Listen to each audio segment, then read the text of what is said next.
ఇది నేను ఇప్పుడు లాస్ట్లో చెప్పింది మాత్రం మనం 7th, 8th and 9th అండి. 7వ తారీఖు, 8వ తారీఖు, 9వ తారీఖు 3 రోజులు. అంటే అంతకుముందు మీకు చెప్పాను కదా, మేము 3 phases చేసామండి.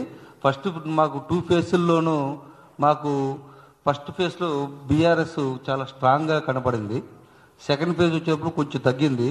ఫైనల్ ఫేజ్లో పూర్తి స్థాయిలో కాంగ్రెస్ వచ్చింది. అది మేము ఎలా ఉంది ఏంటి, అది కరెక్ట్గా ఉందా లేదా అనేది మేము రీవెరిఫై చేసాము. మళ్ళీ ఎక్స్ట్రా శాంపిల్స్ చేసాము. అండ్ ఎగ్జిట్ పోల్లో కూడా దాన్ని రీటెస్ట్ కూడా చేసుకున్నాము.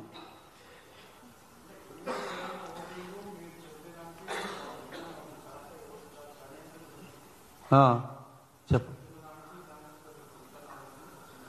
అంటే పొంతం లేదంటే మీ ఉద్దేశంలో బీఆర్ఎస్ అనుకూలంగా ఉందనా? అంటే సర్వేలకు అందకుండా జరిగిందంటారా? సైలెంట్గా జరిగిందంటే నాకు అర్థం కాల. పోలింగ్ శాతం అనేది సర్వేలో పోలింగ్ శాతం ఉండదండి. మేము 50% అండి, 51% ఎక్స్పెక్ట్ చేస్తున్నాం. ఎందుకంటే ఈసారి అందరూ చాలా రెండు పార్టీలు చాలా ప్రెస్టేజియస్గా తీసుకున్నాయి. యాక్చువల్గా బీఆర్ఎస్ వాళ్ళు అంటే హోప్ వదిలేశారు. ఫస్ట్ నుంచి అంత ట్రై చేయట్లేదు.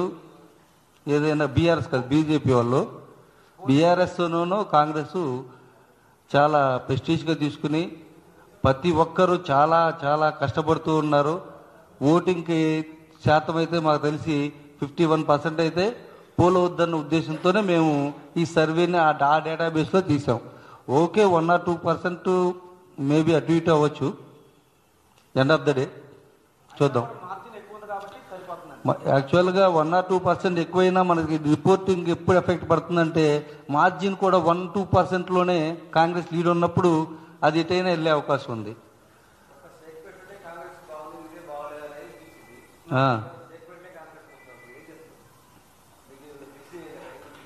అలా కాదండి.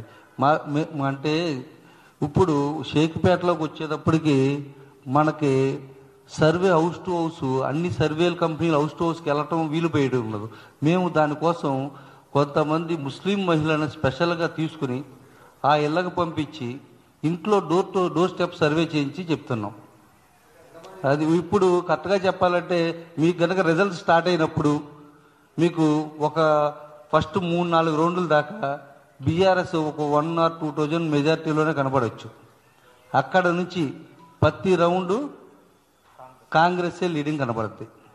ఎందుకంటే ఫస్ట్ 1 నుంచి 70 పోలింగ్ బూత్స్ షేక్పేటకి సంబంధించింది. సో షేక్పేటలో ఒకటే మాకు బీఆర్ఎస్ కనపడుతుంది.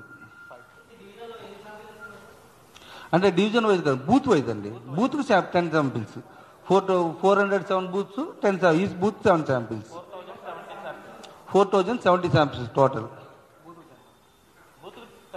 ఆటోమేటిక్గా ప్రతి బూత్ చేస్తున్నప్పుడు ప్రతి డివిజన్, ప్రతి పార్టు, ప్రతి సందు కవర్ అయిపోతుంది. అది కూడా మేము 10 శాంపిల్స్ బూత్లో 1000 మంది ఉంటే డివైడెడ్ బై 10 చేస్తాం. 1200 అంటే డివైడ్ బై అంటే 120కి ఒకరిని చేస్తుంటాం. అంటే దగ్గరగా ఒక 10-20 ఏళ్ళ తర్వాత ఒకళ్ళు, 20 ఏళ్ళ తర్వాత ఒకళ్ళు, 20 ఏళ్ళ తర్వాత ఒకళ్ళు. సో ఆటోమేటిక్గా అది పూర్తి